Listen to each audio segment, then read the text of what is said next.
Hello everyone. So we are studying about statistical physics, and we have already studied a lot of related definitions, related laws. In our last lecture, we have understood about ensembles, and then we have seen the entropy probability law proposed by Boltzmann. Now we will continue with the topics, and today the lecture title is Boltzmann canonical distribution law. We will also see in this lecture about partition function and its relation with thermodynamic quantities. So, the objective of today's lecture is to understand the Boltzmann's canonical distribution law. The outcome after attending this lecture uh, are given here point wise. The first one is you will be able to learn about the canonical distribution law that is proposed by Boltzmann. Secondly, you will get familiarized with partition function, and lastly, you will learn about the relationship between partition function and different thermodynamic quantities. Okay, so to achieve the objective of today's lecture, we have divided the lecture into several points. The first topic is, of course, related to Boltzmann's canonical distribution law. The second one will tell us about the partition function, and finally, we will see the relation between partition function and several thermodynamic quantities that are given here: entropy, Helmholtz free energy, total energy, enthalpy, and finally Gibbs potential. Here is a list of reference books which you can use for further study. These are quite simply written book and very clearly and very easy to understand. Okay, so let us start with the Boltzmann canonical distribution law. Actually, we already know that in equilibrium state, let us suppose that N1, N2, N3, and so on, Ni are the number of gas molecules in different cells, right? Now we know that all the gas molecules are continuously moving. They are not in rest position. They always move here and there. That means these Ni numbers, these which we have assumed already, N1, N2, N3, or so on, they will be changing continuously in many different ways, right? But they are always they always keep the value very close to that for the state of equilibrium. This number should always be stable near to state of equilibrium. That means the state of equilibrium is what? That is known as the state of maximum probability. We have already seen this in our last lectures, that the state of equilibrium is defined as a state of maximum probability. So at any instant, all these gas molecules, they obey three fundamental postulates of statistical mechanics. These are given here point wise. The first one is the total number of molecules is constant. These postulates actually we have already seen before, but we need to recall it to understand this canonical distribution law. So the first postulate was the total number of molecule is constant. That means capital N equals to N1 plus N2 plus N3 and so on, Ni equals to constant. Or we can say delta N equals to delta N1 plus delta N2 plus delta N3 plus so on delta Ni. That means the kind of differentiation that will give us our zero, because this is constant. So there is, if there is a change in number, then it should be zero. The total energy of the system is constant. The second postulate says, so that means E equals to E1 N1. We have seen this already. Since there are total N1 molecules, every one of that has E1 energy. For the second cell, there are N2 gas molecules which are having E2 energy for each gas molecule, right? So the total energy will be given by E equals to E1 N1 plus E2 N2 plus E3 N3 and so on, Ei Ni equals to constant. If we write it in differential form, it will be delta E equals to E1 delta N1 plus E2 delta N2 and so on, plus Ei delta Ni equals to 0. That is our equation number 2. And finally, the last postulate says that the equilibrium state, the thermodynamic probability is always maximum. That means for the maximum condition, we always consider delta W equals to 0. we already know that if we do some thermodynamic calculation, then always using log W is more convenient in comparison to W for the mathematical treatment. So that means if W is maximum, log W should be maximum, and that's why we can write delta log W equals to 0. That is our equation number 4. Now we know that thermodynamic probability W can be expressed as W equals to factorial n divided by factorial n1 factorial n2 into factorial n3 and so on factorial ni. That is our equation number 5. Now if we take logarithmic of both sides, what we get is log W equals to log factorial n minus everything will be in minus, so minus log factorial n1 minus log factorial n2 minus log factorial n3 and so on log factorial ni. That is our equation number 6.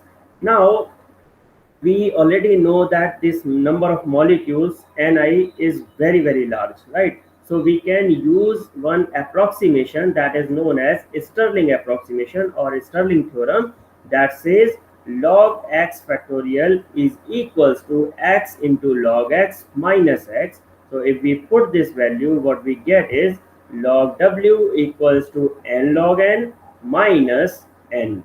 Since we are writing log x factorial as x log x minus x. So for this term we get n log n minus n. Similarly for this we get n1 log n1 minus n1 minus n2 log n2 minus n2 and so on ni log ni minus ni.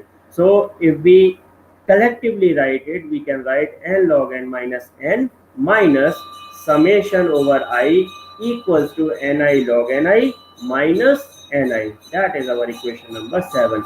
Now since we have considered here that delta log W equals to 0, so we need to do it differentiate with respect to n1 n2 n3 and so on, and keep the thing that total number of molecules capital N is constant. So if capital N is constant, the differentiation of this term and this term will be 0. That means delta log W will equal to summation minus sign, then summation over I into ni delta log ni plus log ni delta ni minus delta ni, right? This is our equation. Now if we put the value delta log W equals to 0 for the maximum condition, then 0 equals to minus summation I ni into 1 upon ni. Since we do differentiation of this term, we will get 1 upon ni delta ni, right? So we have written this ni into 1 upon ni into delta ni plus log ni as it is and delta ni as it is minus delta ni. Now look at this, ni will cancel out this, it will be delta ni in plus sign and that will be in minus sign. So this one will cancel out this one. The remaining term will become log ni into delta ni equals to 0 under summation over I. That is our equation. Now if we expand this, what we get is log n1 delta n1 plus log n2 delta n2 plus log n3 delta n3 and so on log ni delta ni equals to 0. That is our equation number 10. Now we should think that equation number 10 and equation 1 and 2, that are the postulate. The first postulate, that total number of molecules is constant and total energy of the system is also constant. So these three are totally independent from each other and they should be satisfied at any given instant. So that means if we want to maintain their independency, then we should multiply each of that term by separate arbitrary constant. Let us suppose here we consider these constant as lambda 1, lambda 2 and lambda 3 respectively, and after multiplying this with each of them, we will add them and will equals to 0. So what we get is lambda 1 into log n1 delta n1 plus log n2 delta n2 plus log n3 delta n3 and so on plus log ni delta ni bracket close, then plus lambda 2, the total number of molecules is 0. So del lambda 2 into delta n1 plus delta n2 plus delta n3 and so on delta ni bracket close. Then the third one is total energy term, and plus lambda 3 into E1 delta N1, E2 delta N2, E3 delta N3, and so on, Ei delta Ni, and that will be equals to 0. Now if we divide it by lambda 1, what we get is this term will be 1, so the remaining term will be in the bracket log n1 delta 1 n1 plus log n2 delta n2, and so on, log ni delta ni, plus so on, bracket close. Here if we divide by lambda 1, it will be lambda 2 by lambda 1, and the bracket quantity will remain as it is. Similarly, for the third term, we will get lambda 3 upon lambda 1 into the bracket quantity will be remaining same and equals to 0. Now let us consider this constant as another constant, which is given by alpha for the simplicity, and this one as beta, where alpha and beta are new constant.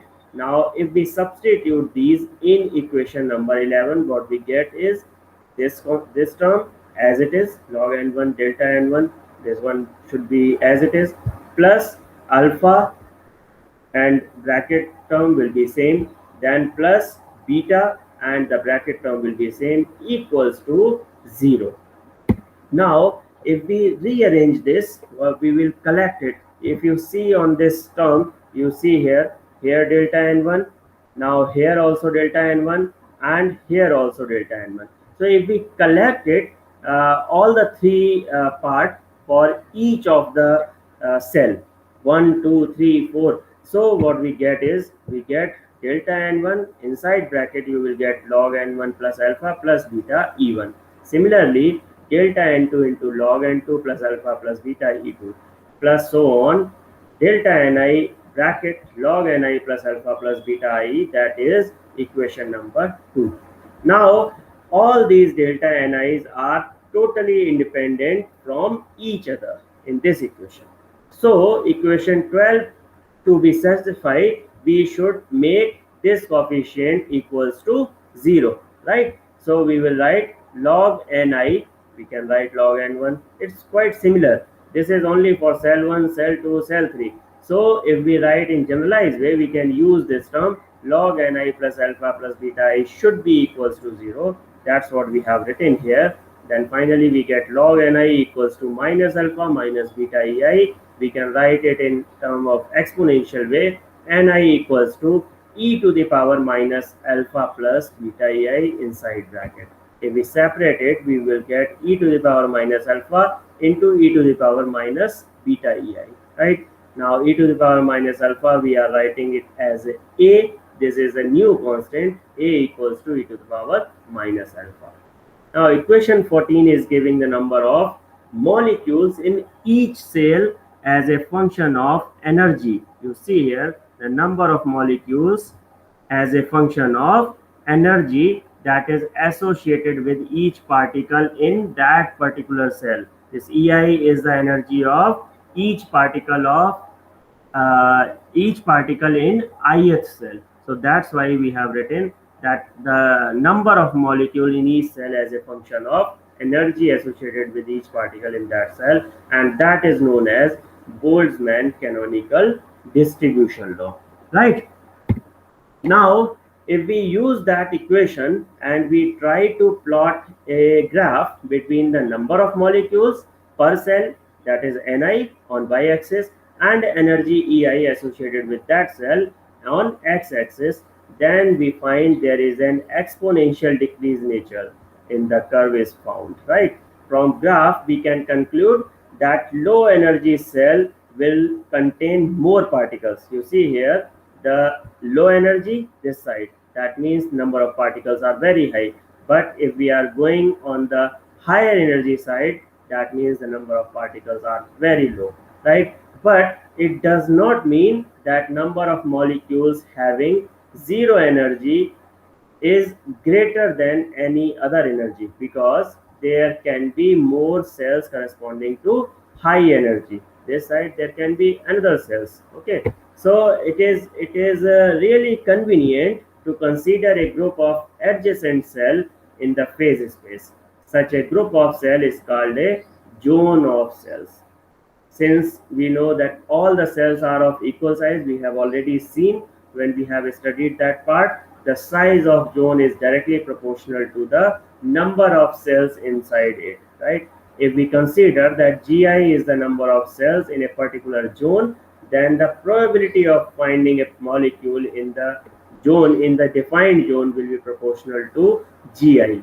That is the number of cells, and the proportional will be to number of cells, right? So it is proportional to GI, and this GI is known as a priori probability for the zone, which is totally depending on the size of zone. Okay. Now, if we consider a zone of cell, every particle or all corresponding to about the same energy EI. We are considering zone of cell, each cell having the energy almost EI. Then the number of molecules in this zone will be Ni equals to A into Gi into e to the power minus beta EI. That is our equation number 15. Now we will calculate, now we will evaluate the value of constant A and constant beta. We have these two constants which we need to evaluate. Now we know for the evaluation we will start in this way. We already know that the sum of all particles Ni's in the ith cell should be equal to the total number of molecules, right? That is n. So we can write summation over I Ni equals to capital N. Ni is nothing, just a representation of each cell, right? So if we are talking about the total number of molecules, then we have to sum up this quantity, and that's what we have done. Sum up of Ni, that is equals to capital N, which is equals to of this A summation I and Gi e to the power minus beta I, this term, right? So this summation term, that summation I Gi e to the power minus beta Ei, that is known as partition function or sum of the states, and that is represented by Z. So we can write this equation, partition function equals to Z equals to summation Gi e to the power minus beta Ei, right? Now if we put this value in equation 16, what it becomes? N equals to A into Z, N equals to A into Z, or we can write A equals to N upon Z. Now if we substitute this value in equation number 14 on in this equation, then what we get? Ni equals to N upon Z e to the power minus beta Ei. That is our equation number 9, right? Now this is the evaluation of constant A. Now we will evaluate constant beta. Let us suppose for that a small amount of heat dQ is supplied to a gas at constant volume. This is important. So some of the molecules move from cell of lower energy to higher energy cell, right? Now let us consider that Dn1, Dn2, Dn3 are the changes in the number of molecules in cell 1, cell 2, cell 3, etc. Right?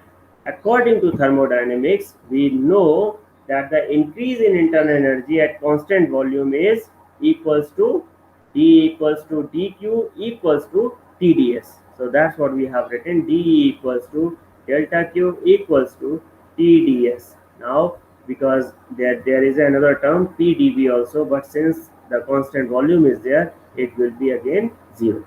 Now if we go back to equation number 2, we know for the entire energy, for the total energy, this is the relation D equals to E1 dN1 plus E2 dN2 and so on. We can write it again in the summation form, summation I EI dNi. It is quite similar to all the terms given in equation number 2. So we also know from the other part, we know from the entropy probability relation that S equals to K into log W. We already know this relation from given by Boltzmann. So if we differentiate this, what we get is ds equals to K into D log W, and if we expand this, we will get ds equals to K into D into log W value we have already calculated, n into log n minus n minus summation of I over Ni log Ni minus Ni, right? Now if we write this, you see here we can write ds equals to minus K summation of log ni into dni. The other term will be cancelled out. We are doing the differentiation of all this term, and we have already calculated before also. So the final term we get ds equals to this one. Now we are assuming that system is in thermal equilibrium. So what we can write, ni equals to a e to the power minus beta ei. So what we get, ds equals to minus k summation log a e to the power minus beta ei into dni. Right? Now ds equals to minus k summation log of a e to the power minus beta ei into dni. If we do this separated, what we get is minus k inside summation log a, now minus beta ei log e, that is 1, so minus beta ei is remaining into dni. Now ds equals to minus k log a summation of dni from here plus minus and minus plus k beta, k from here into beta into summation over ei into dni. That is our equation number 23. Now if we see, we already know that number of molecules is constant. That means summation over ni equals to n, that is constant. If we differentiate this term, what we get is summation over I dni equals to 0, because here is constant. That means this term will be 0. And similarly, if we consider this term ei dni under summation, that will be equals to d, that is the total energy of the cell, or of all the cells, right? Now from these, equation 23 becomes ds equals to, if we put all these values here, what we get is k into beta into d. That is our equation number 24. Now if we compare this equation by our previous equation that was here from thermodynamics, then d equals to tds, and here we have d equals to 1 upon k beta ts. So 1 upon k beta equals to t, and k 1 upon k beta equals to t, or beta equals to 1 upon kt. Here k is Boltzmann constant and T is the absolute temperature. Now if we put these values in our previous equation, the number of molecules in a cell will become Ni equals to A e to the power minus Ei upon Kt. This is our expression for number of molecules. So we have seen this. Now we will calculate, we will see the probability that a molecule can possess energy Ei, and that will be given by P of Ei equals to Ni, the number of molecules in ith cell, divided by total number of molecules. So if we put the value of Ni here from our last equation, we will get A into e to the power minus Ei upon Kt divided by n, where n is the total number of molecules. If we rearrange this, we see A upon n is constant. So PEI equals to C into e to the power minus Ei upon Kt, where C equals to A upon n. And this can be evaluated by using the fact that the probability of molecules having energy Ei is definite. There is a certain number of molecules which are having energy Ei. That is for sure, that is definite. That means if it is sure, then the probability will be equals to 1. Summation over I of PEI equals to 1. Now we put equation 26 will become summation of Ei PEI equals to C into summation of e to the power minus Ei upon Kt. Okay. So we have already seen the summation of PEI equals to 1. So putting this value here, 1 equals to C upon this, and the term this one we got the value C equals to, we got the value 1 upon summation of e to the power minus Ei upon Kt. Now if we substitute this value in equation number 26 above, we get PEI equals to 1 upon summation of e to the power minus Ei upon Kt into e to the power minus Ei upon Kt. That was already here actually. Okay. Now we will see the next topic, that is partition function. Actually we have already decided, defined slightly when we were deriving Boltzmann canonical distribution law. But again, we will see this, what is the partition function. So for that, let us consider that an assembly of ideal gas molecules obey classical statistics. That is quite normal to consider. Now, if we use the distribution law, let us consider that small n I molecules, they are occupying ith state with energy between EI and EI plus BI, and the degeneracy in this case is given by GI. Then the number of particles, number of molecules, Ni equals to A into Gi e to the power minus beta Ei. That is our equation number 1, where A equals to E minus alpha and beta equals to 1 upon kT. Right? Now, according to this, the total number of molecules in the system will be N equals to summation over Ni. Now, putting the value of Ni, we get A into summation Gi e to the power minus beta Ei, and that value, then we can write N upon A equals to summation Gi e to the power minus beta Ei, and that value we can write as Z. Right? Z is known as Boltzmann partition function, or simply partition function we can call it. So according to this, the quantity Z actually indicate that how these gas molecules of the system are distributed or partitioned among the various energy levels, and that's why it is called as partition function. Okay. Now we will see the relationship between partition function with different thermodynamic quantities. So the first thermodynamic quantity is entropy S. So according to Boltzmann entropy relation, we know already S equals to K log W. That is our equation 1 for this topic. For a classical system, the total number of molecules are given by summation. Total number of molecules are given by N equals to summation over Ni, W equals to Ni multiplication over I, Gi to the power Ni, and divide by factorial Ni. Now if we take the logarithmic, we get log W equals to log N factorial. Now since this is multiplication, it will change to summation, and that will become Ni log Ni minus log Ni factorial. Okay. Now if we use again, you can see we get again the same kind of expression, log n factorial. So we will solve it by using Stirling theorem, that is saying log n factorial equals to n log n minus n. So we put the values here, log W as it is equals to n log n minus n and plus summation of I Ni log Gi minus n log Gi.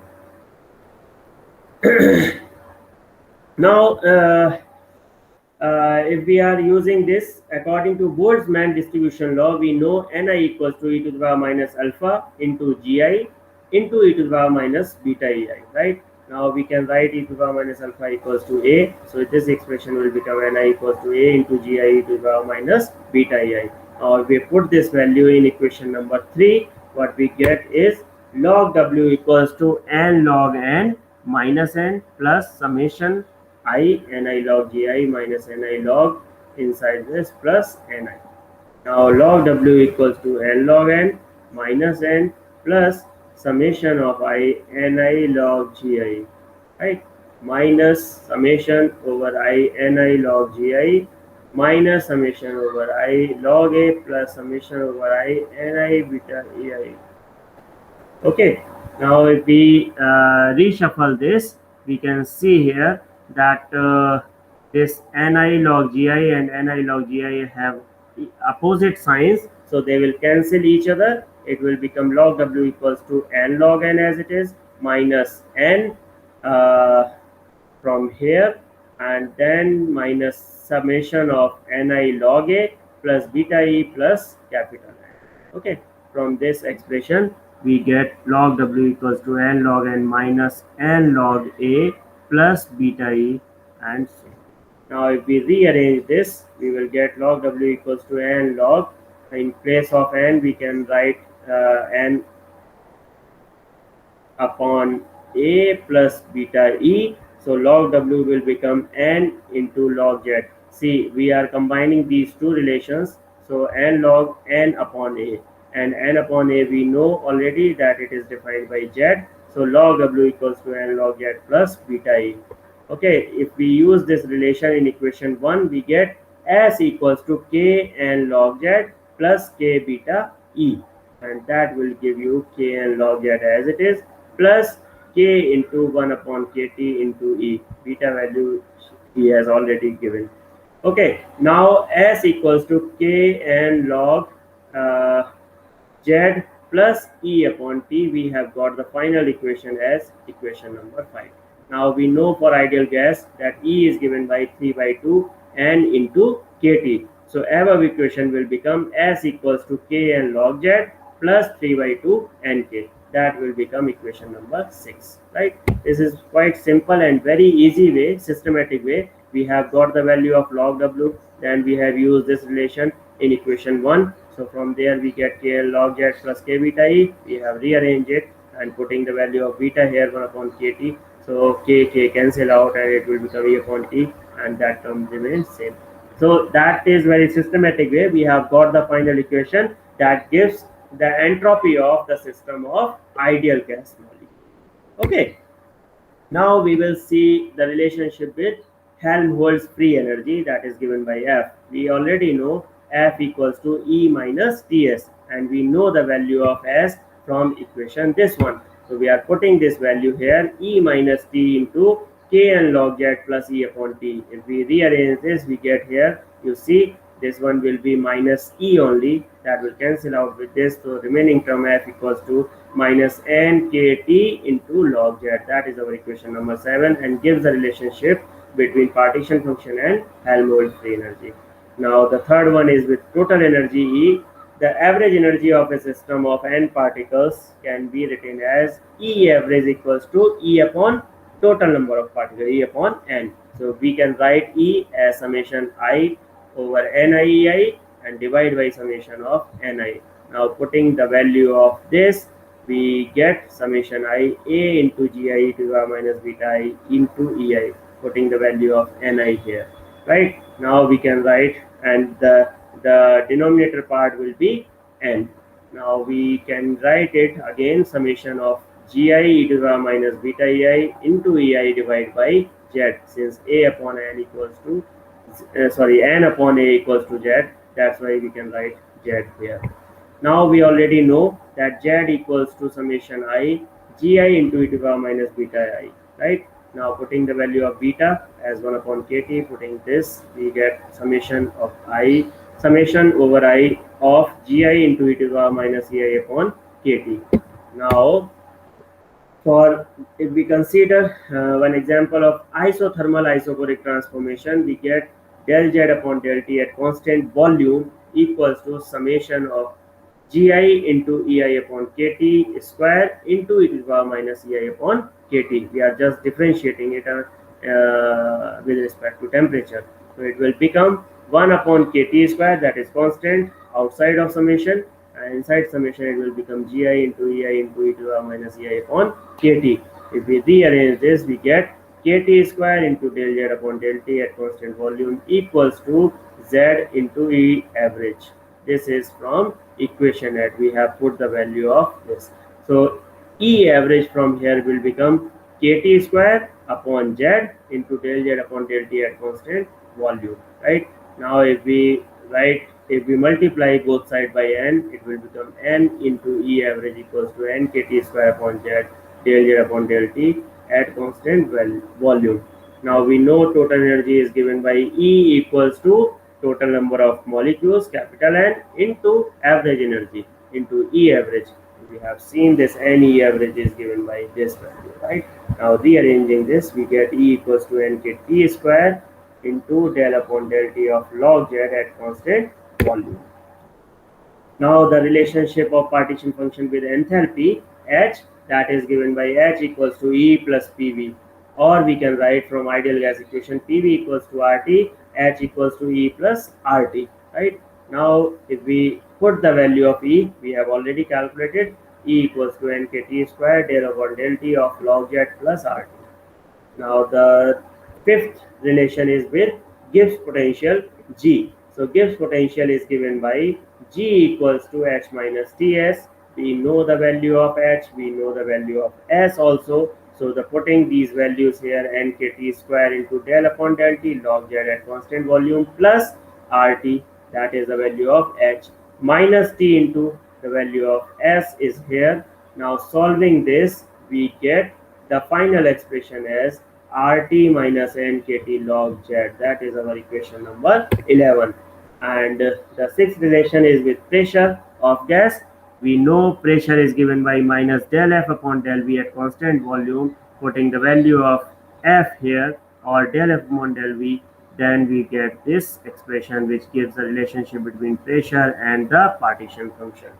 Finally, we will see the relation with specific heat at constant volume Cv, which is, from the definition we can write Cv equals to del E upon del T at constant volume, and energy we have already calculated in last slide, then del upon del T of that value here. And finally, if we solve this, we are just differentiating this value, we get Cv equals to Nk is common, then T square, so it will become 2T into del over del T of log Z, plus now T square will be remaining same, plus T square into, it will be double differential, so del square upon del T square of log Z. And that is the relation between specific heat and the partition function. So here the lecture ends with all the topics. I hope everything is clear. Now we will see what we have understood until now from the quiz questions. So here are the questions. The first question is, the relation between entropy and probability is given by S equals to log W, S equals to K log W, S equals to Z log W, and S equals to beta log W. So the right answer for this question is S equals to K log W. Right answer is option B. The second question is, the total number of dimensions in phase space are 3, 6, 1 or not fixed. Phase space is a combination of position space and momentum space, so that's why the coordinates of each space will be added up, and the right answer will be option B, that is 6. The next question is, the probability of occurrence of two independent events is equal to their sum, difference, product or ratio. The right answer for this question is product, C. Option C is the right answer. Then partition function is given by Z equals to summation e to the power minus beta ei, Z equals to summation e to the power minus 2 beta ei, or Z equals to summation e to the power minus beta ei upon kt, or Z equals to summation e to the power minus beta upon ei. So the right answer is option A, Z equals to summation e to the power minus beta ei. The next question is, the probability of any event cannot be 0, 1, half or negative. So the probability can never be negative. The right answer is option B. Then the next question is, the thermodynamic probability of a system in equilibrium is maximum, minimum but not 1, 1 or 0. So the thermodynamic probability of the system is maximum. That is the relationship. The state of equilibrium is defined as the state of thermodynamic probability, maximum thermodynamic probability. Right? So the right answer is option A. The next question is, the number of permutations of four objects taking two at a time will be given by 4, 6, 8 or 12. So this is the question of permutation, that means NPR, and that is given by factorial n divided by factorial n minus r. If we calculate this, we will get the right answer as 12. So the option D is the right answer. The next question is related to Boltzmann canonical distribution law. It is asking, according to Boltzmann law, which is the right sentence. So low energy cells contain more particles, high energy cell contain more particle, number of molecules having zero energy is greater than any other energy, zero energy molecules are zero. So the right answer is given by the curve which we have plotted between the number of molecules and energy of the molecule. It was given by the exponential curve. So higher number of energy has lower number of particles, right? So that means Low energy cells contains more particles is the right answer, option A. Now, the next question is the probability of a sure event is 0, infinity, 1 or not certain. So if the event is sure, that means the probability should be maximum, that is 1. Right answer is option C. According to Boltzmann, the next question is asking again according to Boltzmann canonical distribution law.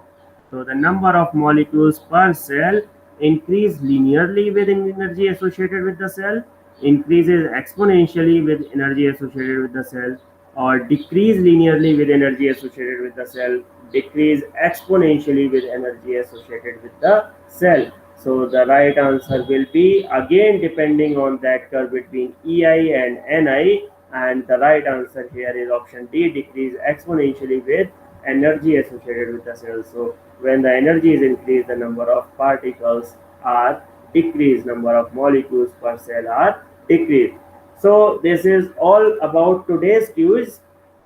I hope everything, all the topics are very clear to you. We have seen today Boltzmann canonical distribution law, then we have defined about the partition function, and finally we have derived several relation between partition function and thermodynamic quantities. I hope everything is clear. If you still have any questions or any queries, you can definitely ask by YouTube channel, or by you can ask by sending email to me. I would be happy to answer for all of your questions.